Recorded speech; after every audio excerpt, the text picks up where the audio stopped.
Raghunath lung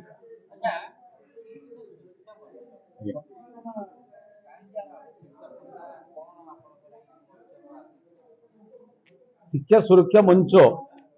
गठन कर मूल उद्देश्य हूँ प्राथमिक स्तर में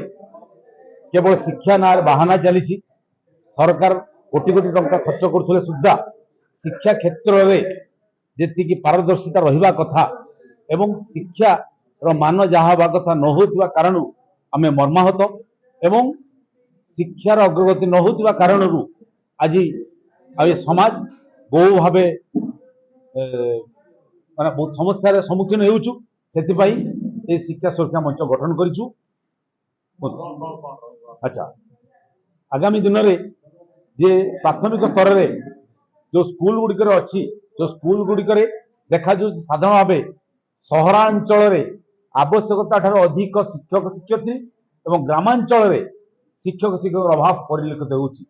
कारण इन्फ्लुएंसा लोक मान धरिकी बहुत शिक्षक शिक्षयित्री सहरांचल एठी रहउचंती एवं गोटे जगह बहु वर्ष धरिक रहउचंती तांकर ट्रांसफर सिस्टम ठीक ठाक नहीं अन्य सरकारी डिपार्टमेंट भली एठी बदलीर नियम ठीक नहीं से बहुत जगह सबऑर्डिनेट स्टाफ को हेडमास्टर दउचंती आज्ञा आउ जे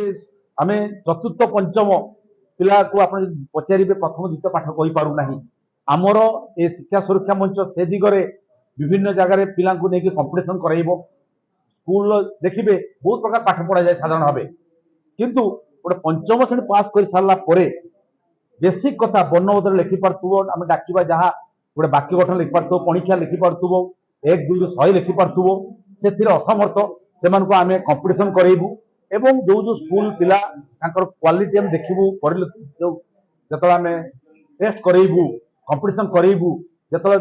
आम दृष्टि के आसो जे ई स्कूल परफॉर्मेंस भल हो नहीं से गुड़ा आम डीओ को अवगत कराइबु एवं जो माने बहु वर्ष धरी निज प्रतिपत्ति विस्तार करके पाठ पढ़ौ नाहंती सेमानकु डीओ ठारे आम दाबी रखिबु सेमानकु तुरंत बदली करंतु एवं अन्य जगह टीचर माने सहर को आसतु सहर ग्रामांचल को जातु ताले शिक्षा व्यवस्था उन्नति हो पारे।